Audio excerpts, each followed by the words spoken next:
1967년 봄, 말레이시아 고원의 한 별장에 이상한 고요함이 내려앉았습니다. 점심 식사가 끝난 뒤 잠시 산책을 나가겠다고 말한 남자가 돌아오지 않았습니다.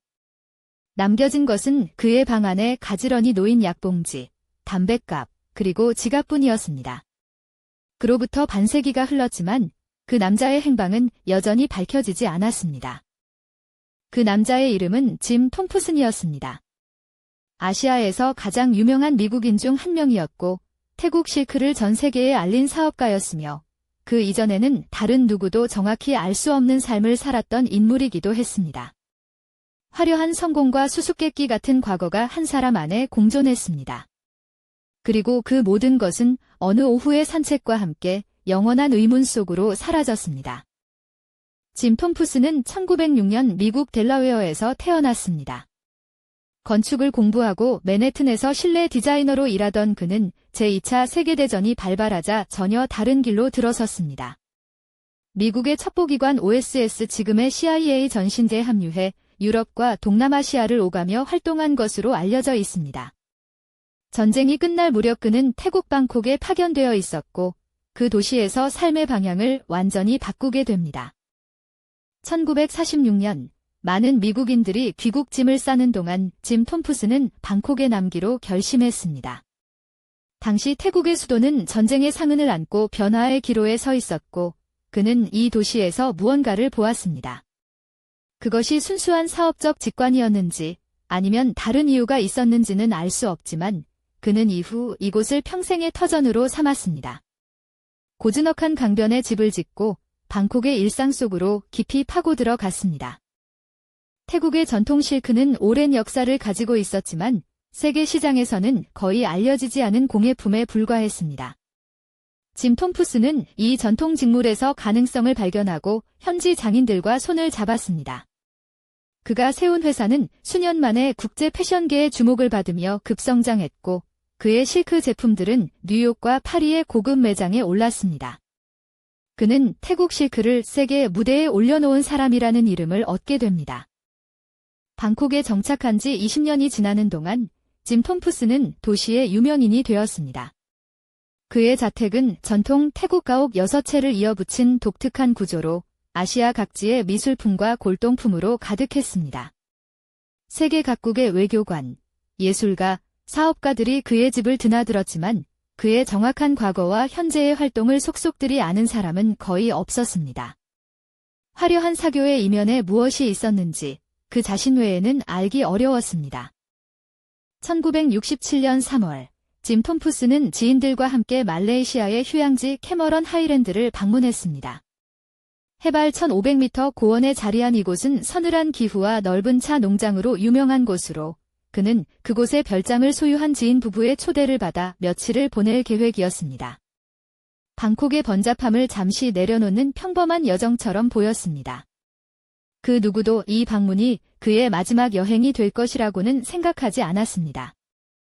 1967년 3월 26일 부활절 일요일이었습니다. 일행은 오전 예배를 드린 뒤 함께 점심을 먹었습니다. 식사가 끝나고 잠깐 쉬는 시간, 짐 톰프슨은 가볍게 산책을 나서겠다고 말했다고 전해집니다.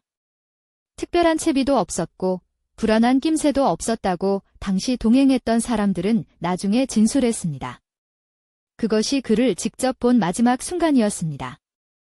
처음에 일행은 그가 곧 돌아올 것이라 생각했습니다. 그러나 오후가 기울어도 어둠이 내려앉아도 짐 톰프슨은 나타나지 않았습니다. 저녁이 되어서야 주변을 살피기 시작했고 다음 날 아침 본격적인 수색이 이루어졌지만 그의 발자국조차 찾을 수 없었습니다. 고요한 고원의 공기만이 아무 말 없이 남아 있었습니다. 이틀, 사흘, 일주일이 지나도록 수색은 계속되었습니다.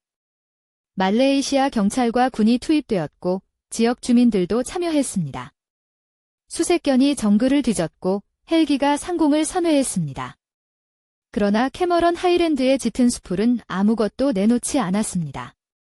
신발 한 짝, 옷 한 조각, 어떠한 흔적도 발견되지 않았다고 알려져 있습니다. 한편 방콕의 그의 사무실과 자택도 조용히 확인되었습니다. 짐 톰프슨이 진행 중이던 사업 계획들, 최근 작성한 서류들 모두 그가 돌아올 것을 전제로 한 상태로 남아 있었습니다. 미완성으로 남겨진 편지들, 이미 잡아둔 저녁 약속들. 갑작스러운 이별을 준비했다는 흔적은 아무것도 없었습니다. 그것이 오히려 더 많은 의문을 낳았습니다.